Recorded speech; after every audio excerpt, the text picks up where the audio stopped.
Survey ಪ್ರಕಾರ ನಮ್ಮ ದೇಶದಲ್ಲಿ ಪ್ರತಿ 1000 ಹುಡುಗರಿಗೆ 940 ಹುಡುಗಿರಿದ್ದಾರೆ. ಸೊ ಅಂತ ದೊಡ್ಡ ಡಿಫರೆನ್ಸ್ ಏನು ಇಲ್ಲ.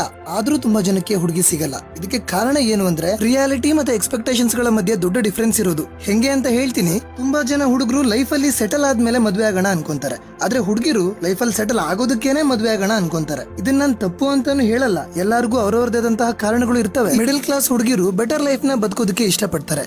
ಆದ್ರೆ ಅದು ತನ್ನ ದುಡಿಮೆಯಲ್ಲಿ ಆಗದೆ ಇದ್ದಾಗ ತಾನು ಮದ್ವೆ ಆಗೋ ಹುಡುಗ ಲೈಫ್ ಅಲ್ಲಿ ಸೆಟ್ಲ್ ಆಗಿರ್ಬೇಕು ಅನ್ಕೋತಾರೆ. ಆದ್ರೆ ನಮ್ ದೇಶದಲ್ಲಿ ಒಬ್ಬ ಮಿಡಲ್ ಕ್ಲಾಸ್ ಹುಡುಗ 30 ವರ್ಷದ ಒಳಗಡೆನೆ ಲೈಫ್ ಅಲ್ಲಿ ಸೆಟ್ಲ್ ಆಗೋದು ಕನ್ಸಿನ ಮಾತು. ಯಾಕಂದ್ರೆ ಅವನು ಹುಟ್ಬೇಕಾದ್ರೇನೆ ಅವನಿಗೊಂದಿಷ್ಟು ಜವಾಬ್ದಾರಿಗಳು ಬಳುವಳಿಯಾಗಿ ಬಂದಿರುತ್ತೆ. ಅಕ್ಕ ತಂಗಿರ್ ಮದುವೆ ಮಾಡಿಸೋದು, ಮನೆ ಸಾಲ, ಅದು ಇದು ಅಂತ ಕಮಿಟ್ಮೆಂಟ್ ಕ್ಲಿಯರ್ ಮಾಡೋದ್ರೊಳಗಡೆನೆ ಏಜ್ ಬಾರ್ ಆಗ್ಬಿಟ್ಟಿರ್ತಾನೆ. ಒಂದ್ ವೇಳೆ ಅಂತ ದೊಡ್ಡ ಸಾಲ ಅಥವಾ ಜವಾಬ್ದಾರಿ ಇಲ್ಲ ಅಂದ್ರೂ ಕಲ್ತಿರೋ ವಿದ್ಯೆಗೆ ಸರಿಯಾದ ಕೆಲಸ ಸಿಕ್ಕಿರಲ್ಲ, ಇರೋ ಕೆಲಸದಲ್ಲಿ ಒಳ್ಳೆ ಸಂಬಳ ಇರಲ್ಲ, ಹಿಂಗೆ ಏನೇನೋ ಪ್ರಾಬ್ಲಮ್ಸ್ ಇರುತ್ತೆ. ಸೊ 30 ವರ್ಷದ ಒಳಗಡೆ ಹುಡುಗರು ಸೆಟಲ್ ಆಗಲ್ಲ.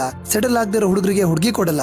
ಒಟ್ನಲ್ಲಿ ಇಬ್ರಿಗೂ ಮದ್ವೆ ಆಗಲ್ಲ. ಇನ್ನು ದೊಡ್ಡ ದುರಂತ ಅಂದ್ರೆ ತುಂಬಾ ಕಡೆ ಹುಡುಗಿ ಅಣ್ಣಂದ್ರೆ ಲೈಫ್ ಅಲ್ಲಿ ಸೆಟ್ಲ್ ಆಗದೆ ಇನ್ನೂ ಸ್ಟ್ರಗಲ್ ಮಾಡ್ತಾ ಇರ್ತಾರೆ. ಅವ್ರ ಪೇರೆಂಟ್ಸ್ ನಮ್ಮ ಮಗಂಗೆ ಎಲ್ಲಾದ್ರೂ ಹುಡುಗಿ ಇದ್ರೆ ಹೇಳಿ ಅಂತ ಎಲ್ಲಾ ಕಡೆ ವಿಚಾರಿಸ್ತಿರ್ತಾರೆ. ಆದ್ರೆ ಅದೇ ಪರಿಸ್ಥಿತಿ ಇರುವಂತಹ ಬೇರೆ ಹುಡುಗಂಗೆ ತಮ್ಮ ಮಗಳನ್ನ ಮಾತ್ರ ಯಾವುದೇ ಕಾರಣಕ್ಕೂ ಕೊಡಲ್ಲ. ಇದನ್ನೇ ನಾನು ರಿಯಾಲಿಟಿ ಮತ್ತೆ ಎಕ್ಸ್ಪೆಕ್ಟೇಷನ್ಸ್ ಗಳ ಮಧ್ಯೆ ಇರೋ ಡಿಫರೆನ್ಸ್ ಅಂತ ಕರೆದಿದ್ದು. ಹಂಗಂತ ಹುಡುಗಿರು ಹುಡುಗ ಕೋಟ್ಯಾಧೀಶ್ವರ ಆಗ್ಬೇಕು ಅಂತೆಲ್ಲ ಎಕ್ಸ್ಪೆಕ್ಟ್ ಮಾಡ್ತಿಲ್ಲ.